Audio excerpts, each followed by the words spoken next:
Hello everyone, आज मैं बनाने वाली हूँ तवे पर पिज्ज़ा।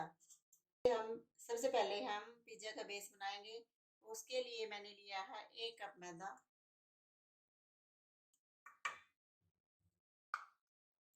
और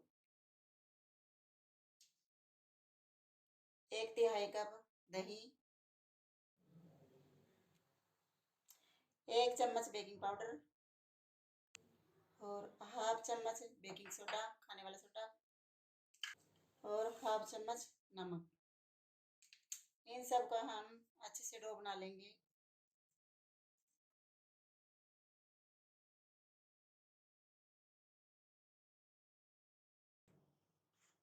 ये मैंने हाफ कप पानी लिया है, थोड़ा थोड़ा करके इसमें डालेंगे।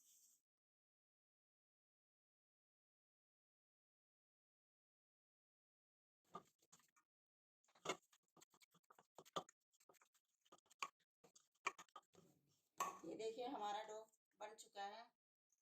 इस पे थोड़ा सा तेल लगा के हम 20 मिनट के लिए रख देंगे इसको, ताकि अच्छी तरह फूल जाए आटा हमारा। हम फ्लेम जलाएंगे और इस पे तवा रख देंगे। 4-5 मिनट के लिए गर्म होने के लिए रख देंगे।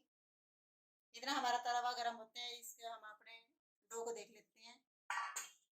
ये देखिए डो भी हमारा अच्छी तरह फ्लफी हो गए हैं। हल्का सा ऑयल लगा के इसको ऐसे स्मूथ कर लेंगे हम, ताकि और भी सॉफ्ट हो जाए।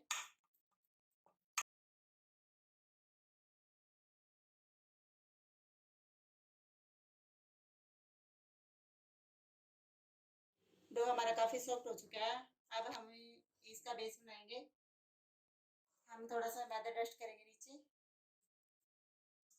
और ऐसे कर लेंगे अपने डो को,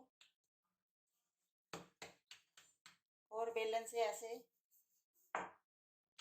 थोड़ा बड़ा बड़ा कर लेंगे। इसे रोटी की तरह बना लेंगे इसको पूरा।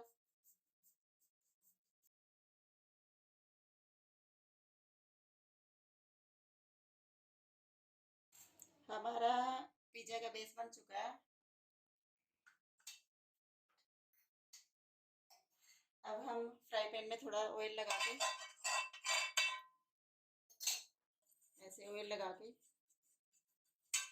और इस बेस को हम इसमें रख देंगे।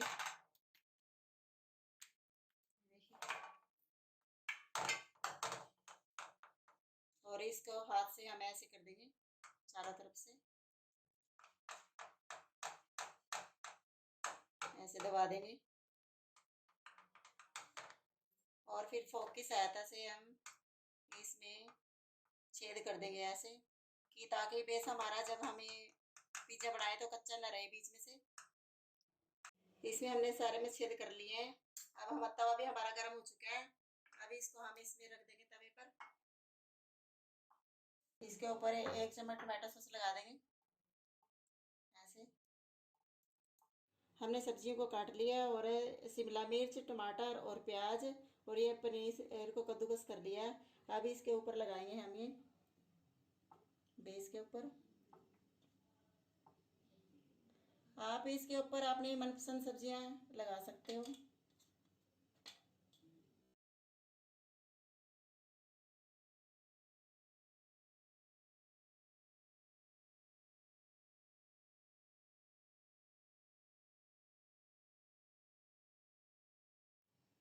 अभी इस पिज्जा को हम 8 मिनट के लिए ढक के रख देंगे और गैस को लो कर देंगे, बिल्कुल लो पे। 8 मिनट हो चुके हैं और देख लेते हैं अपने पिज्जे को खोलकर। ये देखिए, अब इसके फोक की सहायता से हम देख लेते हैं इसको ऐसे ही, कि हमारा ये बेस पिज्जा बना है कि नहीं बना है। ये देखिए बिल्कुल भी नहीं चिपक रहा हमारा पिज्जा इस पे, यानी हमारा पिज्जा बन चुका है।